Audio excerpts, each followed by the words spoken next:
Well, let's come to creative writing now. It's writing on nest. Page is 144 and SLO is number 15.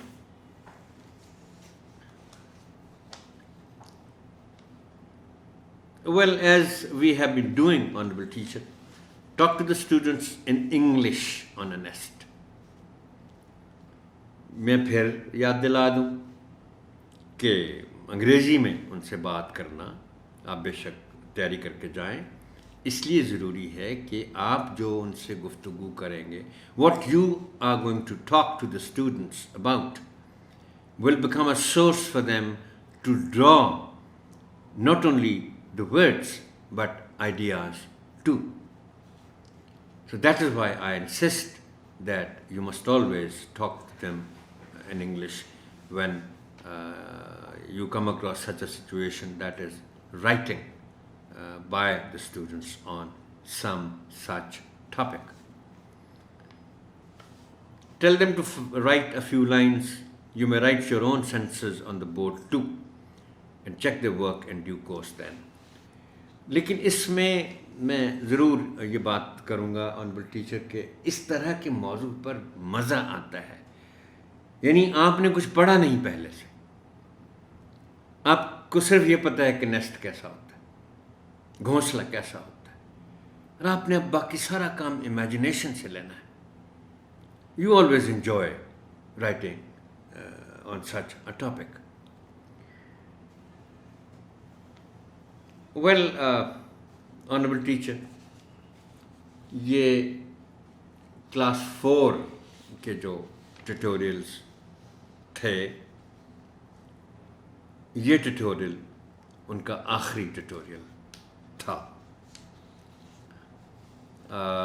بہت سی باتیں میرے ذہن میں آ رہی ہیں جو میں آپ سے کرنا چاہتا ہوں, لیکن بس ایک دو ضروری بات ہے.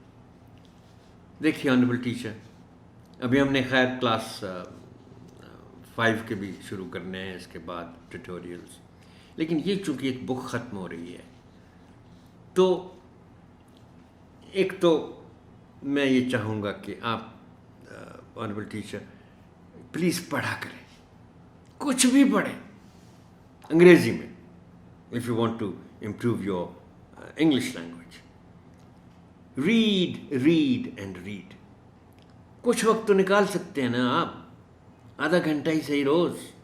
کوئی ناول پڑھ لیں, فکشن پڑھ لیں, کوئی بیوگرافی پڑھ لیں, کوئی آٹو بیوگرافی پڑھ لیں, شارٹ سٹوریز پڑھ لیں. ایک سٹوری جلدی ختم ہو جاتی ہے. اور دوسرا ڈکشنری. میں بار بار آپ سے ریکویسٹ کرتا ہوں کہ ڈکشنری کا استعمال آپ ضرور کیا کریں. اور تیسرا, you are lucky people honourable teacher. آپ کو یاد ہو نہ ہو, لیکن میں نے کہیں نہ کہیں یہ بات ضرور کی ہوگی کہ دنیا کی کوئی بھی اسکل آپ لرن کرنا چاہیں وہ بغیر پریکٹس کے آپ لرن نہیں کر سکتے. اور پریکٹس کرنے کے لیے you always need a field.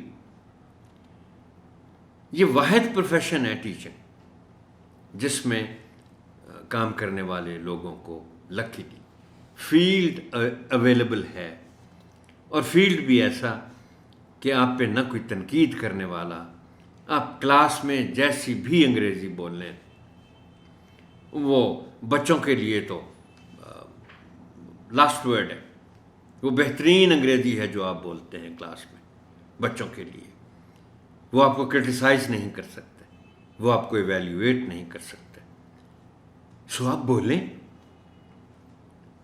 اور یہ سوچ کر بولنے کہ میں نے اتنا آسان کر کے بولنی ہے کہ بچوں کو سمجھ آ جائے. سو پڑھیں, ڈکشنری استعمال کریں اور بولیں. Well, that is all for this tutorial, Honorable Teacher. Thank you and Allah Hafiz.